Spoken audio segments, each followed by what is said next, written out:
we're going to have some tryouts, and it's going to be at Miss Hattie's. And Nikki's always been very hospitable, very reasonable on her prices and things like that to rent. Y'all need to check it. I mean, everybody that's listening, take 24-hour Paranormal and FEAR Paranormal's word for it. Miss Hattie's is cool, and it's a good investigation. You'll get something, if not a personal experience, EVP. Crazy. I took a couple of people out there. Actually, the lady that's on my team I was talking to you about took her boyfriend's daughter out there for her birthday, and we had a birthday hunt. And her boyfriend and her daughter won't even go back to Miss Hattie's. He felt somebody walking her. They were sleeping up in Leroy's room and on sleeping bags, and he felt somebody kick his leg. And I was like, that was Leroy. You ain't supposed to be there. He's the only man supposed to stay the night at the house, right? So he won't even go back. Somebody stepped on my air mattress when I was in there, and I was no one else was moving around. And I got my air mattress stopped on, so yeah. Yeah, and the last time we went down there, we slept. It was just Mike and I the first nights down there, and I slept on the little sofa in the living area, and somebody actually sat down on the foot end of the sofa with me. I definitely felt, you felt the pressure on the sofa, and there was definitely somebody sitting down, and the smell of cigarette smoke, and so yeah, it was definitely somebody there. It was a really personal experience that you just cannot. That's unlike anything else. You have to actually go and experience it firsthand. And the funny thing about that too is, it seems like a lot of the stuff that happens is when you're not investigating. Mike and I were moving stuff around, and we were moving a piece of sheetrock, trying to get sofa moved into the little shack that she's got out there, and Mike was pulling the sheetrock in there, and he gets audible, go away. Yeah. Somebody told me to go away. In the little back, I guess it was, the redheaded girl. I can't remember her name now, but apparently it's still her place, and I was told to go away, and it was absolutely audible, no equipment on. So that was really cool. Well, at least they were nice, because Leroy usually tells you to F off, or get the F out or whatever. Leroy has a mouth on him sometimes. I couldn't believe the actual inflection and everything in the EVP that I got. You could hear the southern accent. And it was like, we're right here, trying to talk in this box right here, So it was very, I just think it was Leroy. I don't know. But he was nice to me. He didn't cuss at me or nothing like that. But you could hear him walk up to me, and I didn't know he did, and then he must have talked right into it, too. And I was like, whoa. But, so everybody needs to go check out Miss Hattie's, and we both endorse that place. Do you agree? Absolutely. Cool.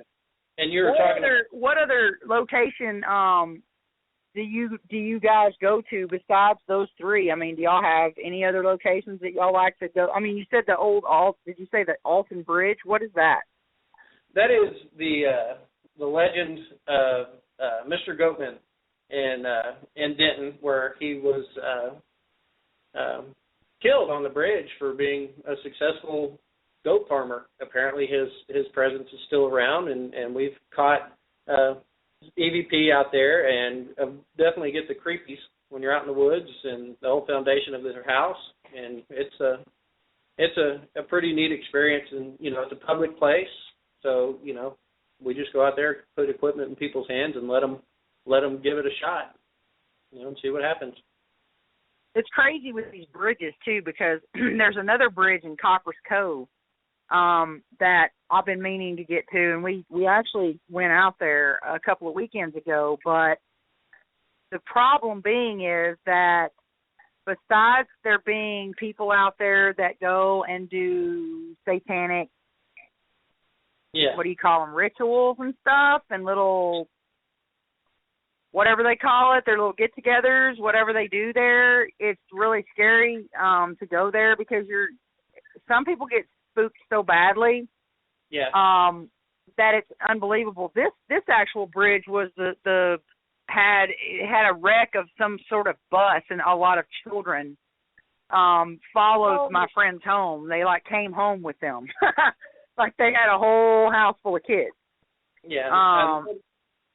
What's the scoop with this bridge? You know, it's he's just there. You know, the pretty much the Klansmen in the area.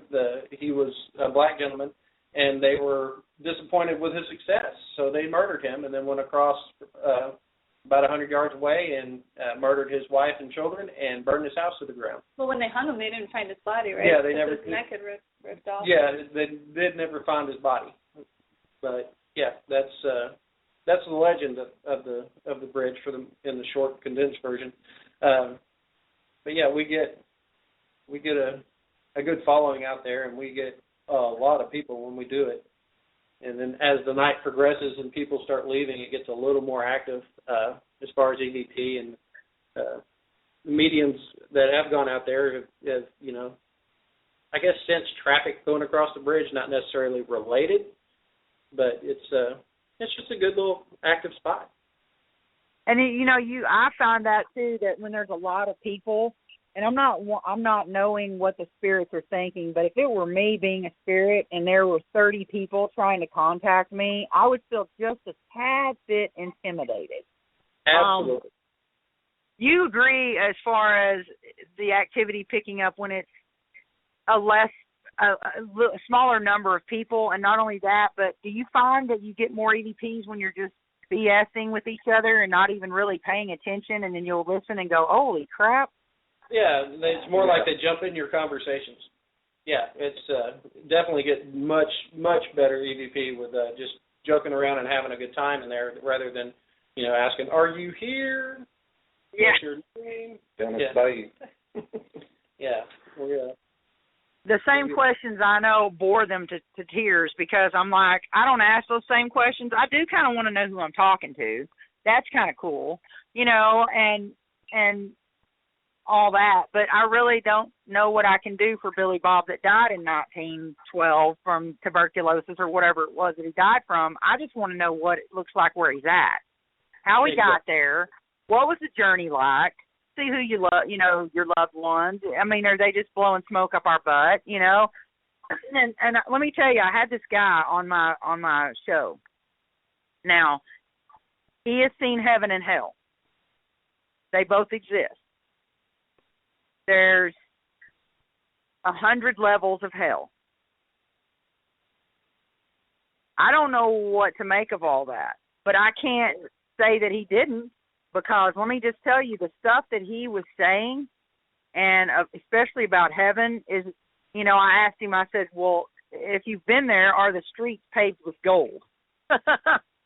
And he told me no, you know, because all that stuff that I've been told, you know, I grew up Baptist, and, well, in a Baptist family. I did not grow up Baptist. I grew up around Baptists, and they have a totally different view on what heaven is. They think the pearly gates, the gold on the ground, you know, and sidewalks and da-da-da and all that. And I was like, you know, I don't picture it that way.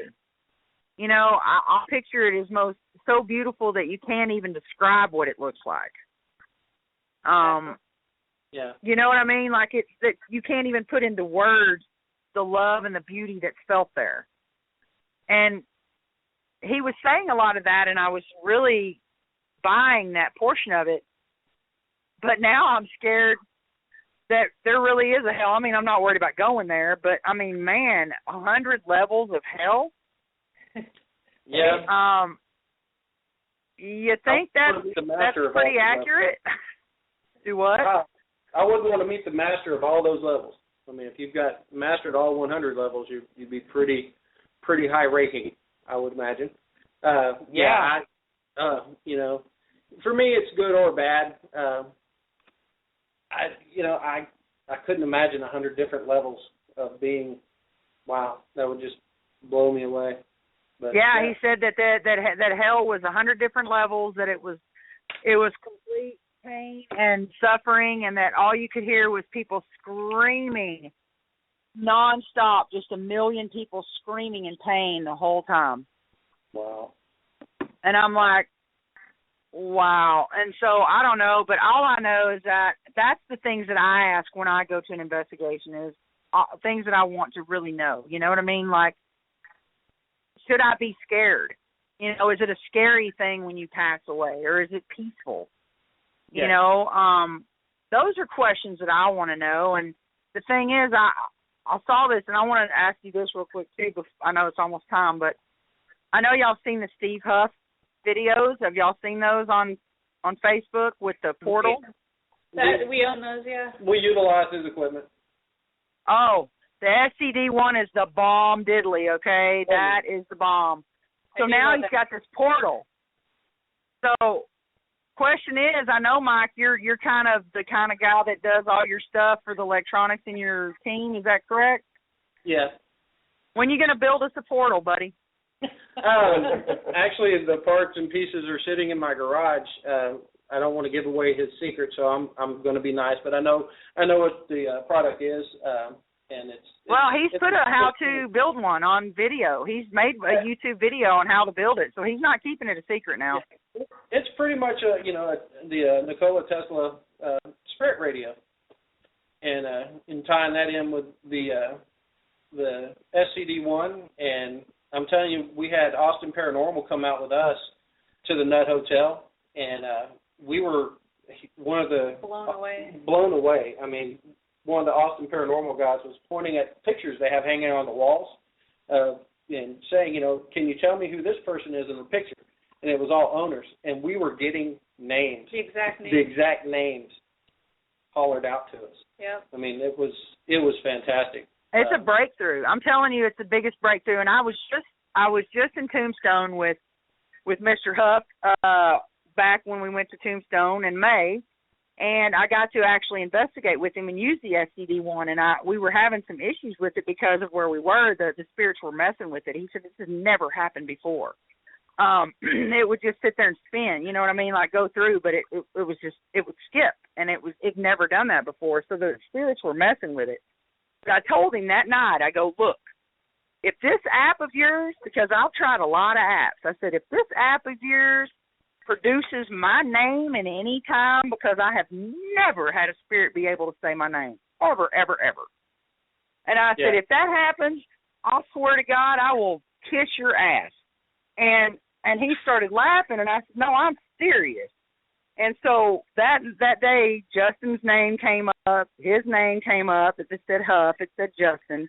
Next thing I know, I get home, just messing around doing laundry. Said, oh, what the hell? Turn on my laptop, get my recorder. And I said, okay, I'm going to start up this SCD-1 and see what happens. And I'm like, does anybody want to speak to me or whatever? And the next thing you know, you hear, you turn it on, and you let it play, and then you pause it, and then you ask another question, and you let it go again. Yeah. Well, next thing you know, you hear it go, I love, and then it goes, Selena. I went, what? I went, no way did that just say that. And so I finished out the little burst thing I was doing, and then I went back and slowed it down, to where you sound like you're on Valium and stuff, like, I'm going to start.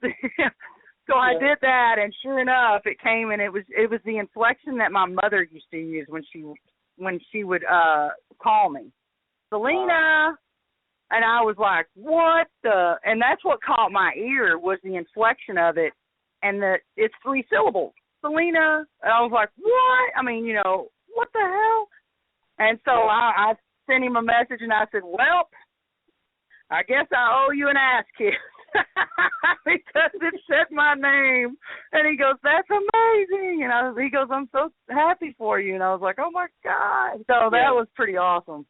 The Nut Hotel for us is a perfect place to utilize it. And we're going back on the August 22nd. And I've got 8 spots open, but that's where we're going to use the SCD-1. And I should have the Tesla radio ready to go. So, people want to experience it, you can just go to the North Texas Paranormal events through Meetup and, hit us up for the Nut Hotel in August, and we'll definitely give them. It's a great investigation, the Nut Hotel, too. It's a wonderful place, and breakfast is included. Yeah, free breakfast. Bed and breakfast. Awesome. Well, we've kind of run out of